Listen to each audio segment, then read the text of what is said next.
Hello po kapamilya, ayan po kukuha po tayo ng bulaklak ng ating katuray at yan naman sariwa. Tingnan nyo, napakaraming bulaklak nitong tanim nating katuray dito sa gilid ng bahay. Tingnan nyo, at fresh po yan, iluluto po natin. Ilalaga lang po natin yan at meron na naman po tayong pang-ulam. At ayan po yung ating nakuha, ayan po yung bulaklak ng katuray. Pang-ulam yan. Isasawsaw lang po natin yan sa kamatis.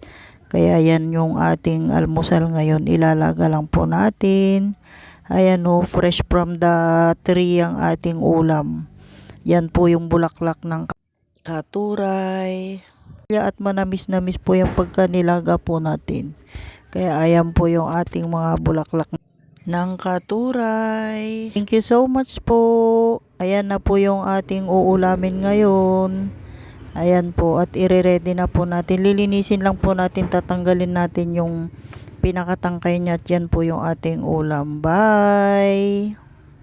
Hello po kapamilya, ayan, kamusta po? At eto na naman yung tanim ni mother dito sa gilid ng bahay to kapamilya. At alam nyo naman si mother sa kanya po ako nagmana, like mother like daughter po. At mahilig din po siyang magtanim ng kung ano-ano.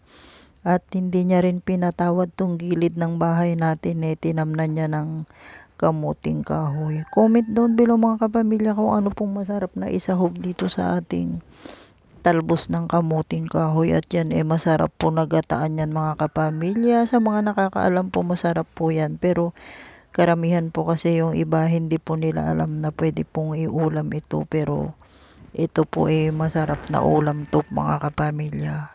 At yan, tingnan nyo, fresh na fresh po yung mga dahon ng ating kamuting kahoy. Pero ang kukunin po natin dyan, yung pinakatalbos lang po. Kasi yun lang po yung pwedeng gataan o iulam. Kasi yung mga talbos niya, mas malambot pa yun. Kaya mas masarap siyang gataan.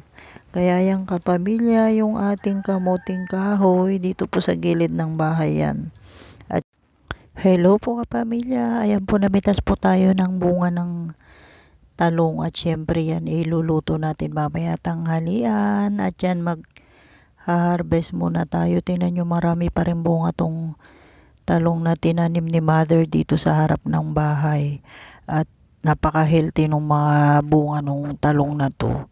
Ayan kapamilya, yung ating mga bunga ng talong at pinipitas na natin mamaya-maya luluto natin. Pang torta tanghalian natin yan mga kapamilya.